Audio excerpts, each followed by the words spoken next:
Bem-vindo, Danilo. Fique à vontade. Não apenas secretários, mas gestores, assessores e professores nos assistem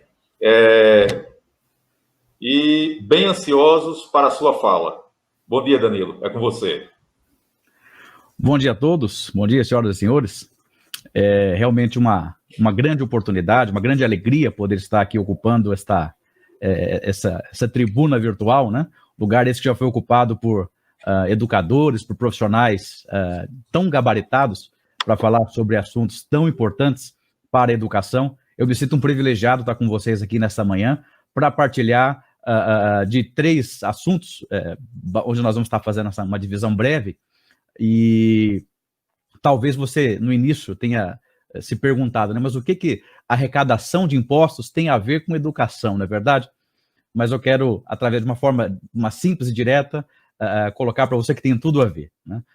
Na verdade, a educação como um fundamento básico e essencial para o desenvolvimento da nossa sociedade, ela requer investimentos, ela requer investimentos pesados financeiros, né? E nós, através dessa breve explanação, nós queremos trazer aqui algumas formas de se potencializar a arrecadação municipal para que esses recursos sejam destinados ainda mais para a educação. E também, por fim, nós vamos dar uma breve comentada a respeito de indicadores de qualidade na educação.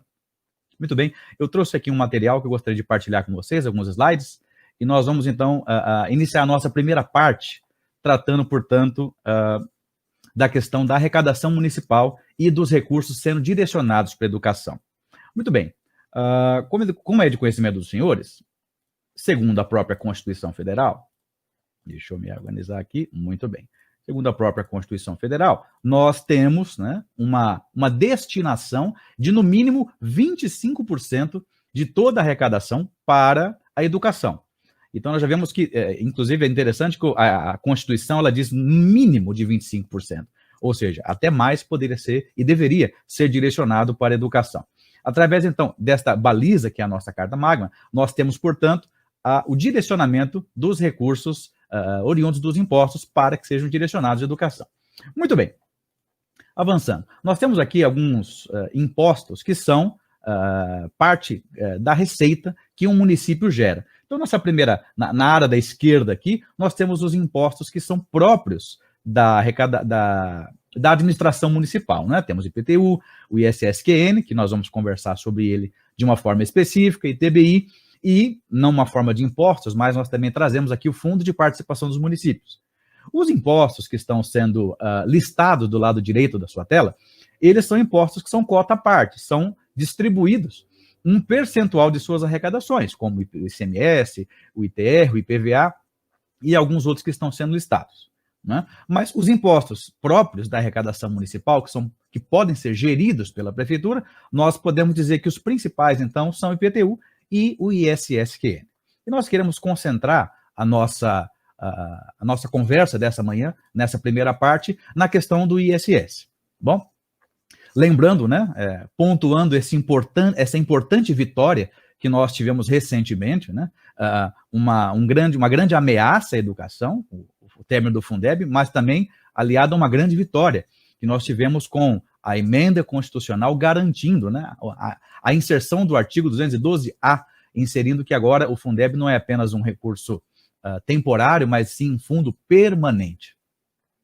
Entretanto, nós temos que fazer aqui alguns destaques relacionados à questão da destinação do Fundeb. Nós vemos aqui que, segundo o artigo da Constituição, porção não inferior a 70% será destinada ao pagamento de profissionais de educação básica e o percentual mínimo de 15% para despesas de capital. Então, repare que nós temos 15% voltado para investimento e mínimo de 70% para pagamento de professores. E sobre esse ponto, nós precisamos chamar a atenção. Porque, muito embora o Fundeb seja realmente extraordinário, muitos municípios, inclusive, dependem do Fundeb, por outro lado, nós vemos que grande parte do comprometimento dele tem sido direcionado para o pagamento dos professores. E nós aqui, em momento algum, estamos dizendo que os professores não devem ganhar, pelo contrário, os professores precisam ganhar muito bem, precisam ser muito bem remunerados pelo seu trabalho, pelo seu hercúleo trabalho de poder educar crianças e adolescentes. É realmente um trabalho que tem que ser valorizado, louvado, exaltado. Entretanto, nós precisamos entender que a educação requer investimentos estruturais, requer investimentos tecnológicos, requer investimentos em questão de livros, de espaço físico, de acesso à internet, de computadores. Ela precisa de muitos investimentos nessa área estrutural. Então, o nosso objetivo aqui é fazer com que a prefeitura possa, independentemente do Fundeb, ter condições de direcionar mais recursos ainda para a arrecadação. Por isso, então, a nossa fala pertinente aqui nesta manhã. Muito bem. Então, tratando especificamente do ISSQN, que é o Imposto sobre Serviços de Qualquer Natureza, e que foi regulamentado de uma forma definitiva na Lei Complementar 116, lá de 2003.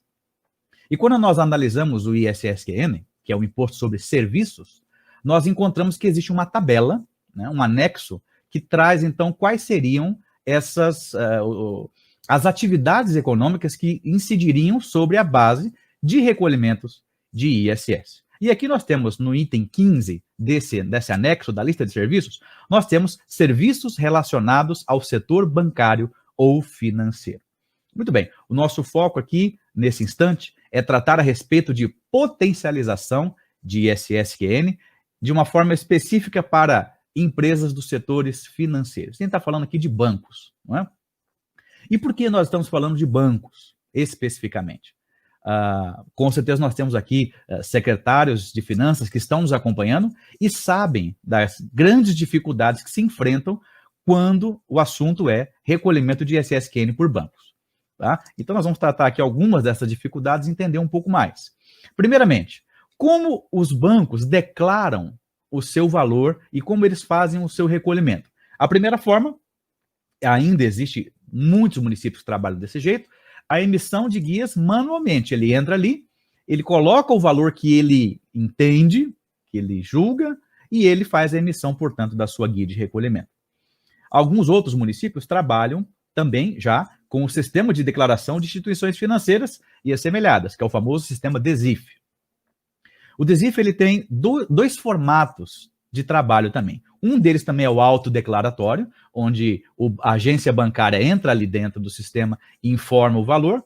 E um outro formato, né, uma versão mais atualizada do DESIF, ele precisa enviar um arquivo, né, uma remessa de texto, contendo essas informações a respeito, então, do seu faturamento e daquilo que foi trabalhado a respeito de serviços. Tá? Muito bem, guardem essa informação porque ela será importante. Entretanto, quando nós visualizamos o cenário bancário, tá certo? Essa informação aqui do portal Economática, verifique, né? Nós temos aqui as 4 linhas coloridas representando o lucro líquido das 4 maiores instituições bancárias do país, e nós temos aquela linha preta que representa a somatória dessas 4 instituições bancárias.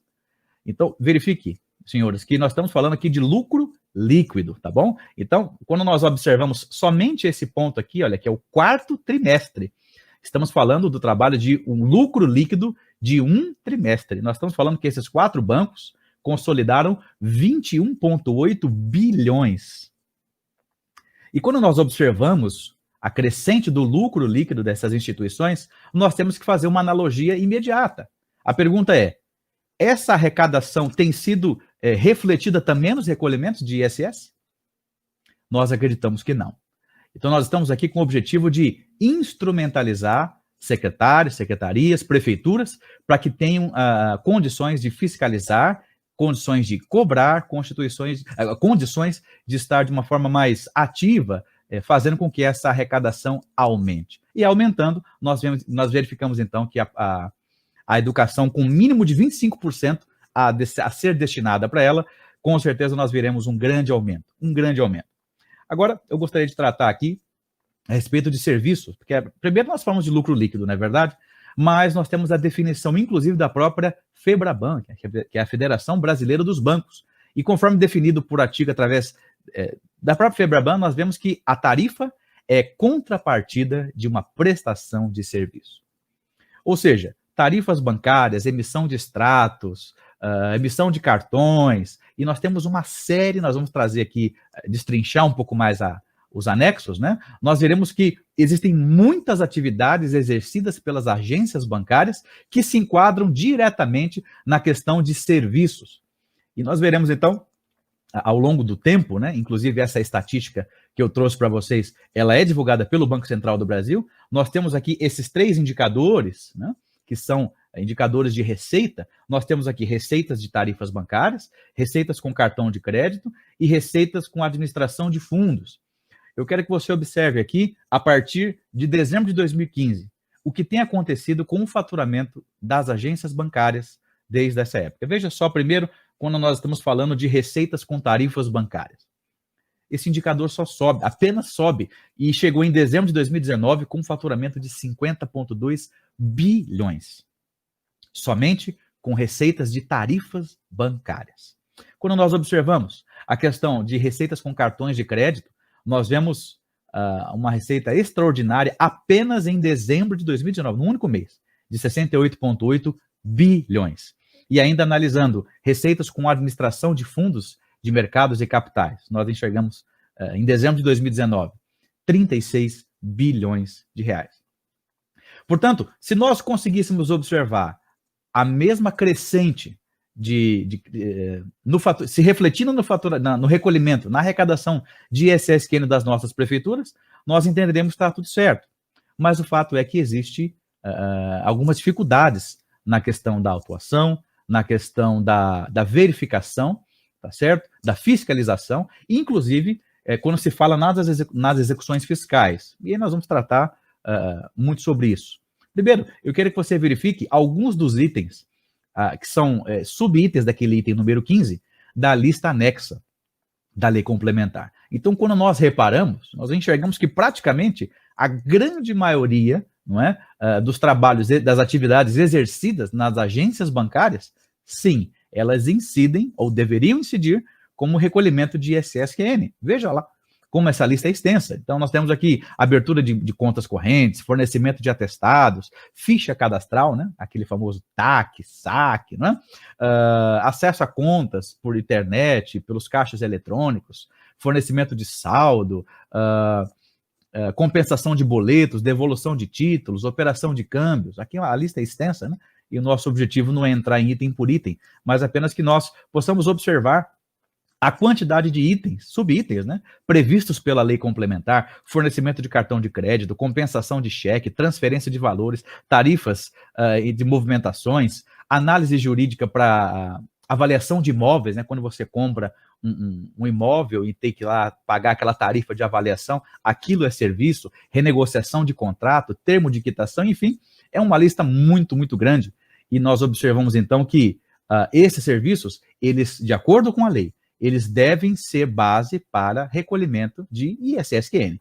Ou seja, as prefeituras, por menores que sejam, com certeza 1, 2 agências bancárias têm. E nesse momento, nós precisamos ficar atentos. Nós vemos um momento de crise, de pandemia, e nós vemos apenas a única instituição que vai na contramão, não é? De crise, de recessão, são as instituições bancárias, cujo lucro, o faturamento não para de crescer. E nós apenas queremos que esse faturamento seja refletido de forma adequada nos recolhimentos de impostos para a prefeitura. Muito bem. Quais são as dificuldades, as principais dificuldades que as prefeituras encontram para poder atuar nas fiscalizações e nas autuações? Primeiramente, nós sabemos muito bem, banco não emite nota fiscal. Então, nós não temos condições de levantar o seu faturamento porque eles não emitem nota e não, portanto, é um complicador para se proceder com as verificações. Segundo, somente parte da receita das instituições sofre incidência. Por mais que nós tenhamos visto uma lista muito grande, porém nem tudo que os bancos fazem é serviço. Então, por mais que a gente diga quanto se faturou uma determinada agência, nós não podemos pegar aquele total e aplicar-se a alíquota de imposto. Nós temos que entender de tudo que foi faturado naquelas agências, o que de fato são serviços, né? Terceiro item, apesar da obrigatoriedade, as agências relutam na prestação de contas de movimentação financeira, centralizando controles contábeis no município sede. Então, isso é muito comum, né? Então, ele diz o seguinte, olha, apesar de eu estar no município apesar de eu estar, por exemplo, instalado em Natal, por exemplo, eles remetem determinadas atividades para o município da matriz das suas agências, e isso também traz uma certa dificuldade. Entretanto, nós sabemos muito bem que o local onde o serviço foi prestado é o local onde, de fato, ele foi gerado. Portanto, as agências bancárias são o polo onde o local do serviço aconteceu e, portanto, aquele município é que deve ser prestigiado com o recolhimento. Muito bem. E, por último, o alto grau de improcedência nas execuções fiscais. Se nós temos aqui secretários jurídicos nos acompanhando, vocês sabem como realmente o grau de improcedência desses pedidos é alto, porque falta elementos quando nós vamos ao juízo para cobrar, então, das instituições, muitas vezes invocando a matriz das suas instituições, ou não trazendo elementos sólidos para que a execução fiscal de fato ocorra. E aí, então, nós vemos um grau muito grande de improcedências ocorrendo. Muito bem, este é o cenário atual, né, o modelo onde as instituições financeiras trabalham. Nós temos, então, um determinado banco, uma determinada agência, ou uma cooperativa de crédito, ou um posto avançado, e nós temos aqui a seguinte informação. Ela faz a sua autodeclaração, por mais que seja um arquivo TXT, ainda é uma autodeclaração, porque quem gera esse arquivo é o sistema da instituição financeira, é enviado ao DESIF e, por fim, é enviado, então, à prefeitura, não é? Esse é o modelo atual, tá certo? De um outro lado, as instituições financeiras, elas são obrigadas a reportar as suas informações para o Banco Central, tá certo? E o Banco Central, por fim, ele divulga essas informações no seu portal, onde se pode consultar as informações de forma pública até, inclusive. Não é? Este é o modelo que nós temos hoje em prática. Agora, nós viemos trazer aqui, né, humildemente para vocês, mas através de uma experiência prática já vivida por nós há algum tempo, como o modelo pode ser transformado e como ele pode ser benéfico, potencializando o aumento das arrecadações. Então, veja, trabalhando, portanto, com o mesmo modelo, ainda, nós teremos aqui um agregador. A questão de que, além na questão do DESIF, que não é apenas uma autodeclaração ou não apenas o envio do arquivo do banco, daquele texto, arquivo texto, nós temos que a prefeitura ela deve exigir obrigatoriamente o envio dos balancetes mensais encerrados. Nós estamos falando aqui, senhores, de um documento contábil, tá certo? Onde nós vamos fazer, então, o confronto dessas informações. Essa informação, ela realmente é relevante. Aqui nós vamos encontrar de uma forma definitiva o que, de fato, o banco, as instituições financeiras, de uma forma geral, aquelas agências que atuam no município, faturaram de serviços. É neste documento, um documento contábil. Muito bem. Por outro lado, as prefeituras também devem acessar o portal do Banco Central. E aqui nós vamos ter uma conferência que nós classificamos como uma conferência tripla. Ou seja, nós conseguimos analisar aquilo que, na verdade, quádrupla, nós conseguimos analisar aquilo que o banco, as instituições financeiras declararam no DESIF, com aquilo que consta nos seus balancetes, que é um documento contábil, com aquilo que eles mesmos declararam para o Banco Central. E aqui nós, com uma larga bagagem de experiência, nós encontramos muitas inconsistências. E os senhores sabem que pela lei, pelo próprio Código Tributário Brasileiro, todas essas diferenças de tributos podem ser cobradas, dos últimos 5 anos, inclusive.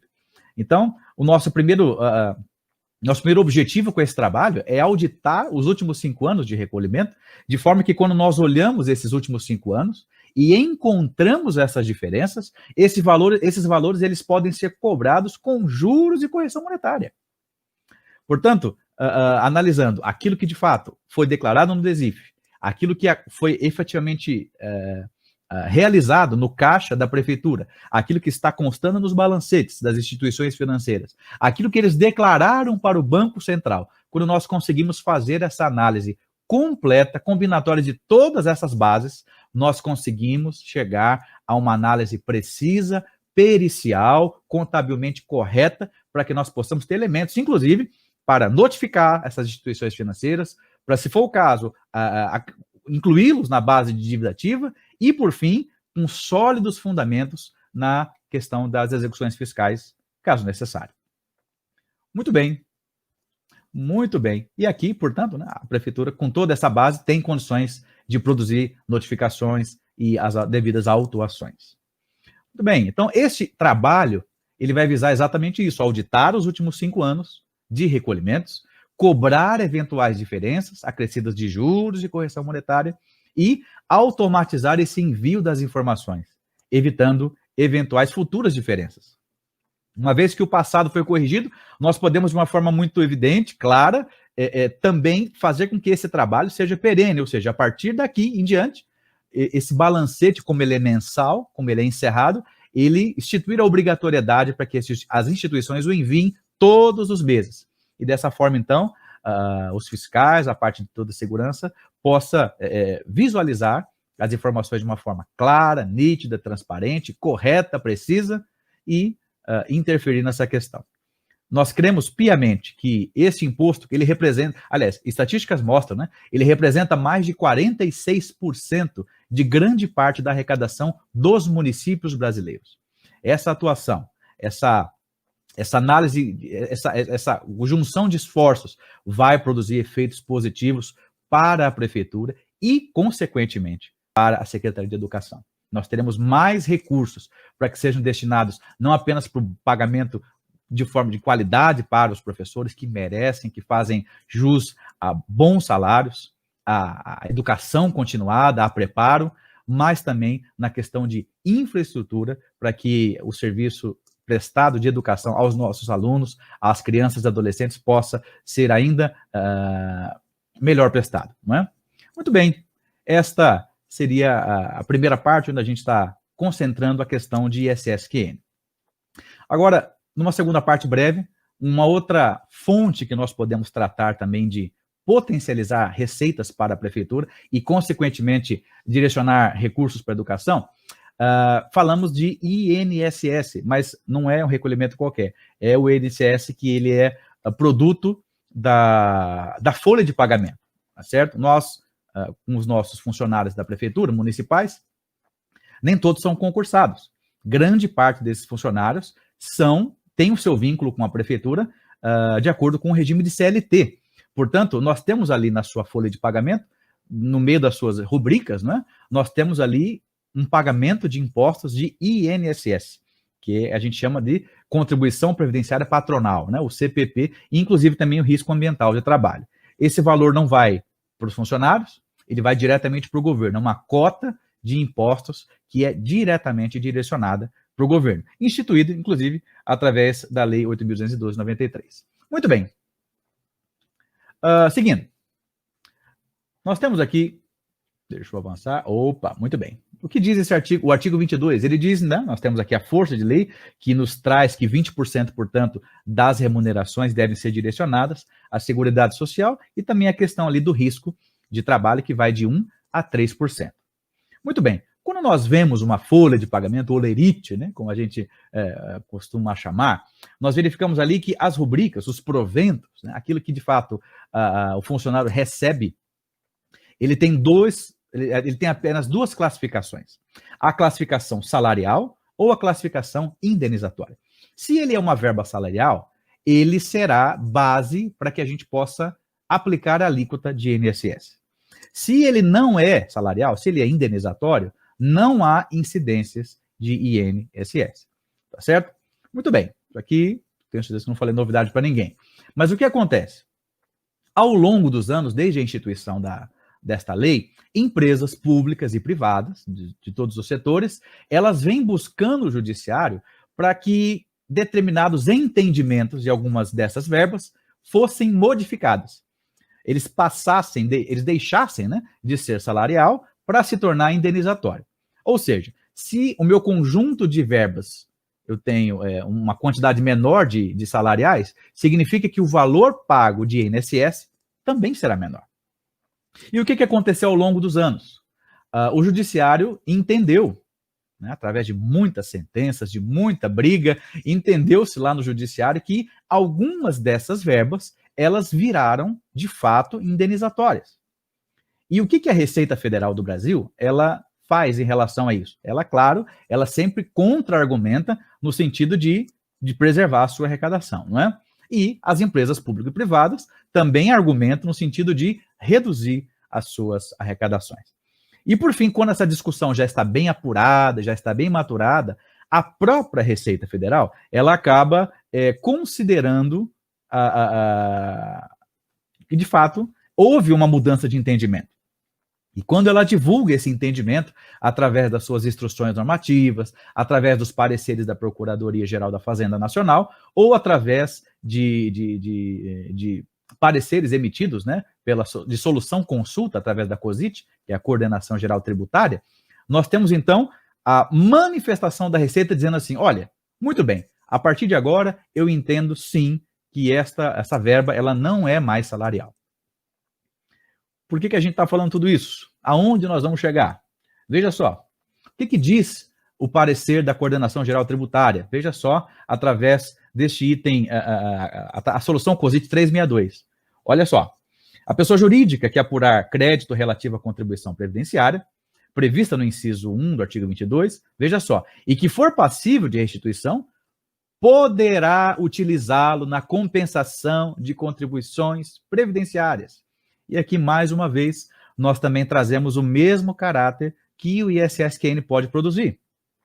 Quando a prefeitura tem ferramentas para poder auditar a folha de pagamento dos últimos 5 anos, e nós conseguimos, então, através de uma análise contábil, uma análise jurídica, detectar quais foram essas rubricas que, por decisões judiciais, por entendimentos da própria Receita Federal, agora não incidem mais, nós também vamos poder trazer uma grande retorno de caixa. Nós podemos compensar os últimos 5 anos de recolhimento, dessa vez não é acrescido de juros e correção, mas é corrigido pela taxa Selic, que é um índice oficial para débitos com a União.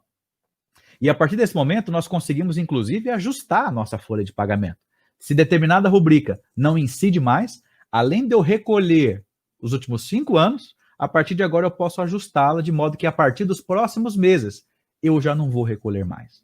Então nós temos uma entrada de caixas volumosas relativa à questão da compensação. Na verdade, não é uma entrada de caixa, né? O dinheiro não vai entrar, mas o dinheiro vai deixar de sair, porque nós vamos fazer uma compensação administrativa como a própria Receita Federal orienta. Né? E, por fim, a redução dos encargos que são pagos ao longo do tempo.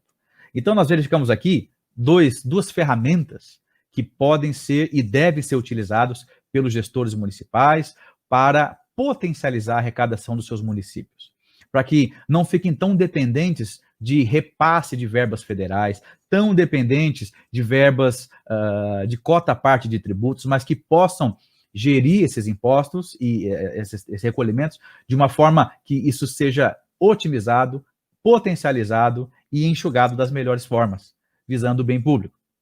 Qual é o trabalho, portanto, nessa questão? Nós temos aqui a análise da folha dos últimos 5 anos, apenas revisando, né? Há essa revisão, análise jurídica e contábil dos recolhimentos que já são indenizatórios agora, corrigir tudo pela Selic, compensar de forma administrativa e ajustar para que isso se perpetue e possa provocar, então, a redução do pagamento de INSS das prefeituras. Parece um sonho, né? Mas é verdade, nós podemos utilizar essas ferramentas para que isso possa gerar benefícios de caixa para nossas prefeituras e, consequentemente, para a educação, que tanto requer investimentos, que tanto necessita de apoios pesados, né, de aportes pesados de capital, como nós falamos, né, não só no pagamento, no bom pagamento para professores e profissionais envolvidos na educação, mas também para investimentos em infraestrutura e tecnologia. Muito bem, e encerrando aqui a nossa participação, nós queremos trazer de uma forma breve, bem resumida, a questão de gestão de qualidade da educação. Repare que nós não estamos falando aqui de gestão da educação, mas da gestão da qualidade da educação. Assim como nós temos, né, na tela, no painel de um avião, né, o cockpit, que vai demonstrar, através de indicadores, todo o funcionamento da aeronave, toda a parte mecânica, eletrônica, todos os componentes, o bom funcionamento de cada um desses componentes. Nós podemos, então, devemos trazer indicadores de avaliação de desempenho, para que nós possamos trazer, então, a medições de qualidade da educação, e aqui nós vamos trazer alguma coisa apenas para a gente dar uma pincelada, não é? É claro que nós todos ficamos de olho no IDEB, que foi divulgado essa semana, né? Mas eu gostaria de trazer esse índice para os senhores, que é o famoso PISA, né? Que ele é o Programa de Avaliação Internacional de Estudantes, o PISA, que é divulgado a cada 3 anos, e nós tivemos a sua última divulgação em 2018, e nós temos ali o Brasil ocupando a posição número 66, a 66ª posição, né? E estando atrás, né, com tristeza, né, atrás de países como Azerbaijão, Cazaquistão, né? É claro que nós todos observamos a questão do IDEB essa semana, ficamos felizes com alguns indicadores que foram divulgados, mas quando nós analisamos este cenário mundial, nós ainda verificamos que existe muito para se fazer no nosso país. Ainda tem muito para se trabalhar, né? Ainda vamos demorar um pouco para chegar, por exemplo, em China, Singapura, Hong Kong, Japão, né? E nós focamos isso. Nós não podemos, de maneira alguma, dizer que isso é um devaneio, que isso é um sonho que não se pode atingir. Eu tenho certeza que os que me acompanham aqui, o fato de estarem participando desse fórum, a própria Undime organizando esses eventos, tem no coração a grande vontade de revolucionar a educação do nosso país. E nós, através desses indicadores de avaliação, nós podemos trazer ferramentas para que você possa ainda mais gerir de forma eficiente, então, a educação do seu município. Vamos lá. Olha só. O IDEB, como nós falamos, ele foi divulgado recentemente, né? Que são indicadores divulgados a cada 2 anos, que tem o objetivo de ser um condutor da política pública brasileira. Tá? Mas existem uma série de indicadores. O IDEB ele é divulgado a cada 2 anos. Nós, como gestores, podemos e devemos ter diversos outros indicadores que podem ser produzidos mensalmente. A ideia de nós observarmos esse painel, né, esse cockpit, para que se possa trazer gestão de qualidade para a educação, e aqui nós trouxemos alguns exemplos de alguns indicadores que nós temos produzido na educação para algumas outras prefeituras. Não só a questão de índice de escolaridade, né, mas a gente vê aqui taxa de eficiência, aprovação de ensino, inclusão digital, inclusive até, como as professoras colocaram, né, a professora Andréia, a professora Maria do Carmo, esclareceram a questão específica, né, dos alunos com necessidades especiais. Nós podemos trazer esses índices aqui e, inclusive, com eles, produzir, então, políticas públicas para determinados nichos.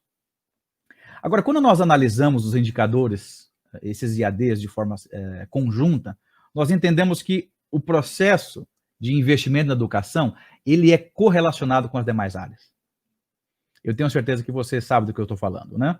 Por mais que se invista em educação, por mais que se invista na formação de professores, nós precisamos combinar, não é? Como é que um aluno que não tem saneamento básico, que não tem condições de ter um cantinho na sua casa para que ele possa estudar, para que ele... Muitas vezes, alguns desses alunos, a única refeição do dia era merenda escolar, e agora eles não estão nem podendo frequentar as aulas presenciais por conta disso tudo que nós estamos vivendo. Então, falar em gestão de qualidade da educação, quando nós temos um cenário socioeconômico por trás, ele precisa ser relevado. Esse indicador de desempenho, eles nos fazem, de qualidade, na verdade, né? Eles nos fazem entender não somente a questão da qualidade do ensino, mas aquilo que está orbitando os nossos alunos. A qualidade socioeconômica do seu padrão de vida. Isso vai interferir diretamente. Nós veremos, então, através de alguns indicadores, como isso pode se transformar. Eu trouxe aqui 2 indicadores simples, só para os senhores e as senhoras verem como se pode montar. Então, por exemplo, aqui nós temos a taxa de aprovação por nível de ensino, né? Isso de periodicidade anual, né? Então, aqui nós temos, né, toda uma fórmula, né, que se monta para fazer esse indicador. E aqui neste gráfico, observe que quem está mais próximo do centro, né, são as escolas municipais, onde se tem um desempenho menor. E aquelas que estão mais longe, né, mais longe do centro, elas possuem indicadores maiores. Aqui nós conseguimos encontrar, então, descendo esses níveis de indicadores, conseguimos chegar na região, conseguimos chegar na escola, conseguimos chegar nas matérias, conseguimos chegar nas classificações socioeconômicas dos nossos alunos, quais moram em regiões onde possuem realmente saneamento básico, onde possuem uma casa feita de alvenaria. Enfim, nós conseguimos descer níveis importantes para que a educação possa ter investimentos muito mais direcionados. Um outro indicador importante, né? Nós vemos aqui, por exemplo, a oferta de instituições escolares. Aonde eu preciso construir mais escolas? E aqui nós temos, por exemplo, né, a construção de uma escola padrão com 10 salas de aula, uma quadra poliesportiva, um indicador de periodicidade semestral. Então aqui a gente tem também um exemplo de indicador, né, tem toda uma fórmula que se faz para chegar até esse nível, e nós temos aqui se o município está dentro ou não daquilo que se considera como aceitável. Agora, qual é a diferença entre se produzir um indicador de qualidade bom e um indicador de qualidade excelente? Existe diferença? Existe, né? Eu tenho certeza que muitos que estão me acompanhando aqui agora produzem seus próprios indicadores. Eu tenho certeza que produzem bons indicadores, com certeza. Mas nós estamos falando aqui de indicadores de excelência. E como se produz um indicador de qualidade de excelência? Só tem uma forma de se produzi-lo. Quando nós conseguimos mensurar 100% da densidade populacional. Quando nós temos uma base onde nós temos todos os moradores do município, completamente todos cadastrados, aí sim, nós vamos conseguir saber de todos os bairros, de todas as faixas etárias. Isso é possível? É possível sim. Nós temos trabalhado ao longo de muito tempo com muitas prefeituras e conseguimos produzir consolidação de bases que contém todos os moradores, absolutamente todos os moradores do município.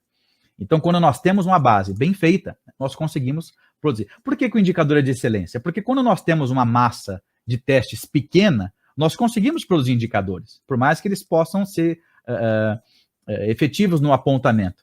Mas quando nós conseguimos mapear toda a população, sem exceção, nós vamos dessa forma produzir um indicador potencial máximo, um indicador de excelência. Eu encerro aqui minha participação, trazendo apenas essa modalidade, né, de uma sugestão que nós temos trabalhado, né? As informações que a própria Secretaria de Educação envia já para o INEP, que envia para o MEC, essas informações podem e devem ser interceptadas, né, através de ferramentas de BI, de Big Data, e transformadas em indicadores. Isso, uma única tela, uma tela para os secretários de educação, uma tela para os prefeitos, para que eles possam ali, de uma forma clara e evidente, enxergar os pontos onde precisam ser direcionados os recursos, inclusive o acompanhamento orçamentário desses investimentos. Eu encerro aqui com a fala de Antônio Gomes Lacerda, né, que ele diz: a educação não tem preço e a sua falta tem custo. Agradeço a oportunidade, me coloco aqui agora à disposição, está aqui o meu contato, caso, inclusive tem a organização da Undime, tem outras informações minhas, telefone, caso os senhores fiquem interessados em nos procurar para alguma outra informação adicional, nós vamos ter o maior prazer em respondê-los e orientá-los, e me coloco aqui agora à disposição para responder outras perguntas. Obrigado.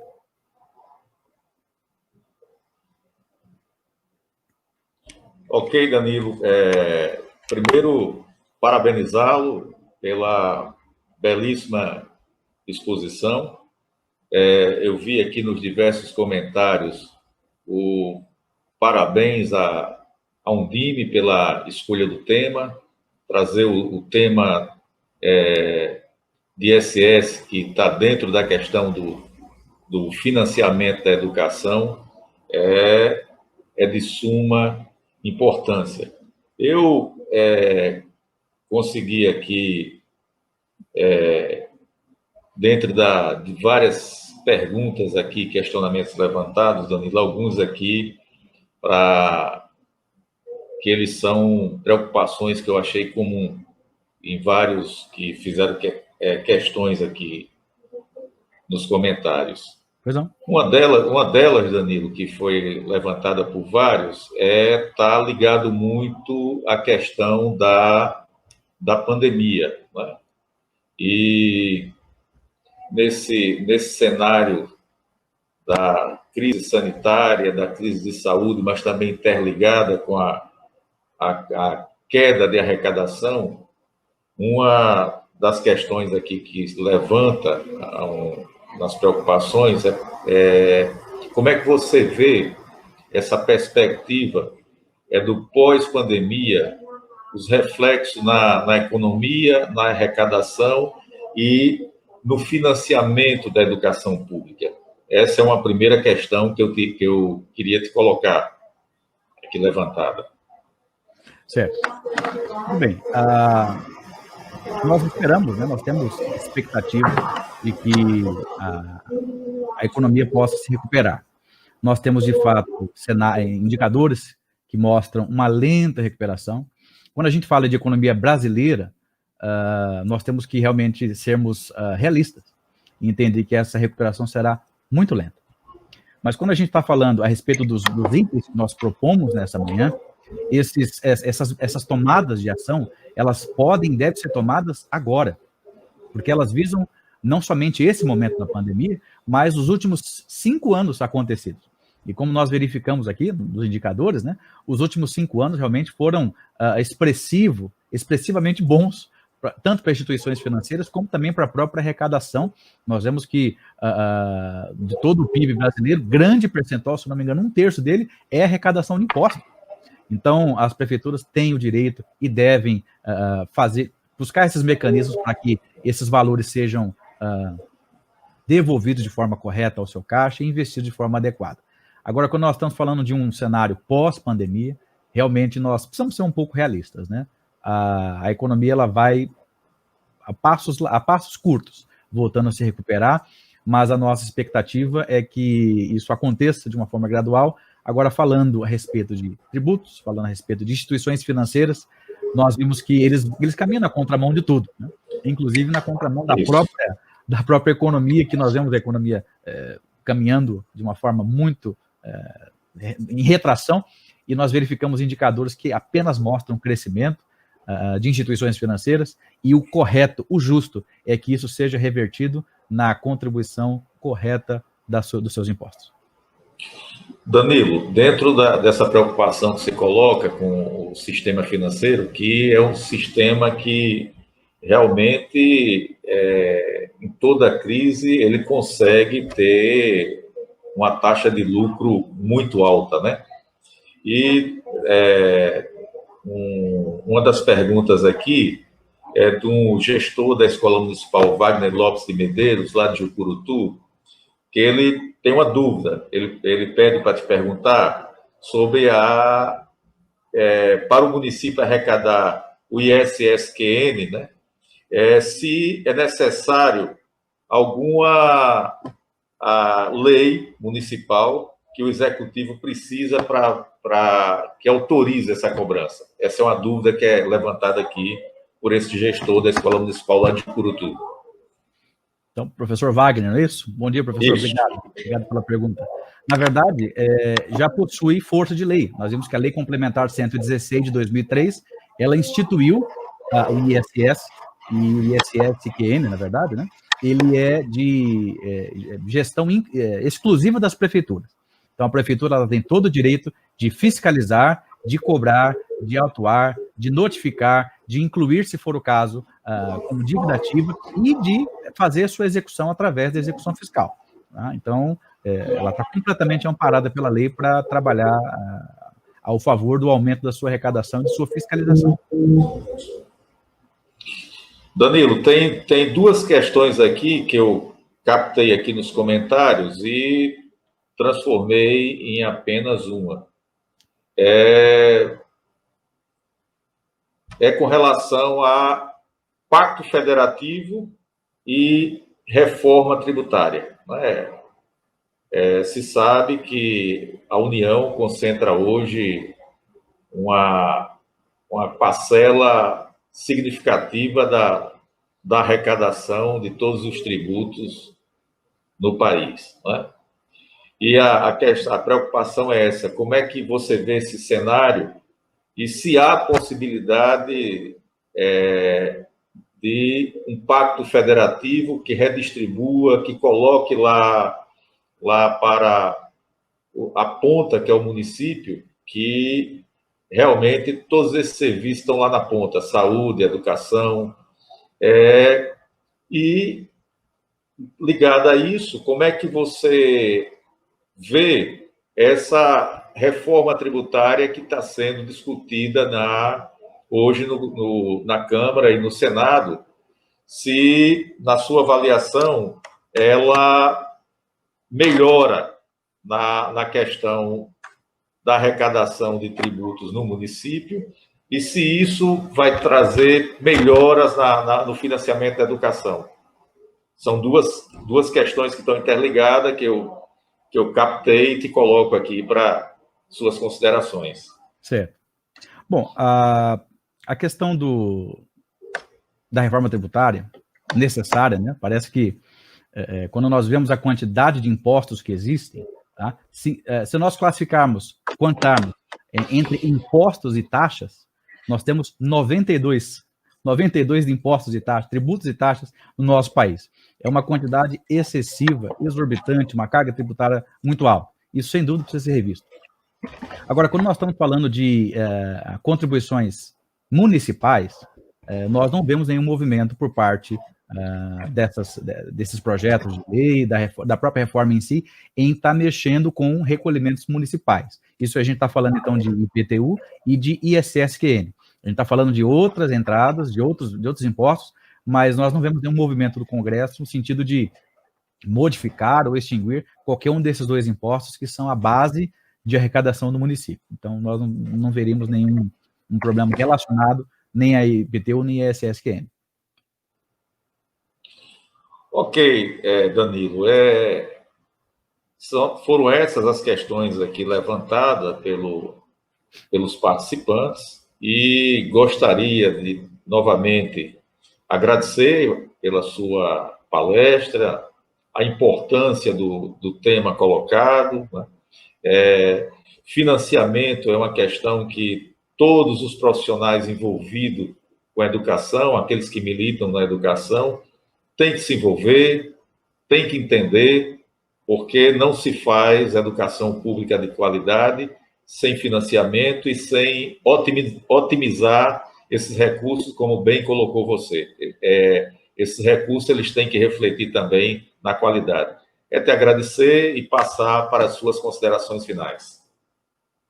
Eu finalizo agradecendo a Deus por essa grande oportunidade de estar conversando aqui com milhares de pessoas a respeito da educação, esse tema tão relevante. Eu que fui fruto de educação pública durante muitos anos, só no ensino médico eu tive possibilidade de ingressar numa escola particular, mas fui fruto grande parte da minha infância, toda a minha infância, né, parte da minha adolescência em educação pública, e fez parte não somente da minha questão da formação minha educacional, mas da formação do meu caráter também.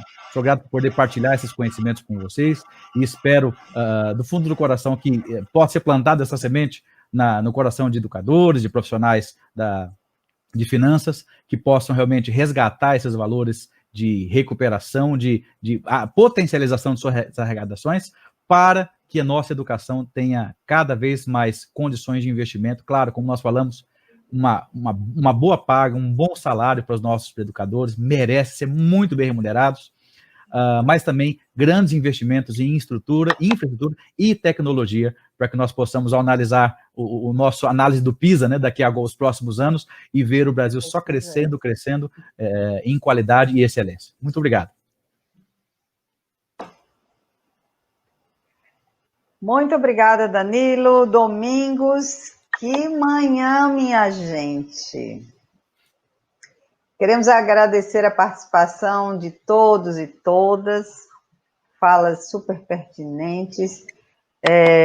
A gente só faz educação se tiver dinheiro na frente, né, Danilo? A gente sonha, mas se não tiver um dinheirinho, não tem que ser um dinheirão, né? Então, essas falas realmente foram muito pertinentes. Eu tenho certeza que esclareceu muitas dúvidas sobre o que podemos trabalhar e sobre o que podemos aprender também nessa área. E tudo isso porque é essencial para os nossos estudantes, nesse e nos próximos períodos. Nós vamos ficando por aqui, agradecendo a todos e a cada um que acompanhou a nossa live. Tivemos mais de 1.500 pessoas ao mesmo tempo nessa live. A gente até achou que ia cair um pouquinho, mas não caiu não, viu? Segurou a onda, Danilo. Você com voz de locutor de rádio e de televisão, arrasou, não é não, Domingos? Márcia. E aí nós vamos ficando por aqui.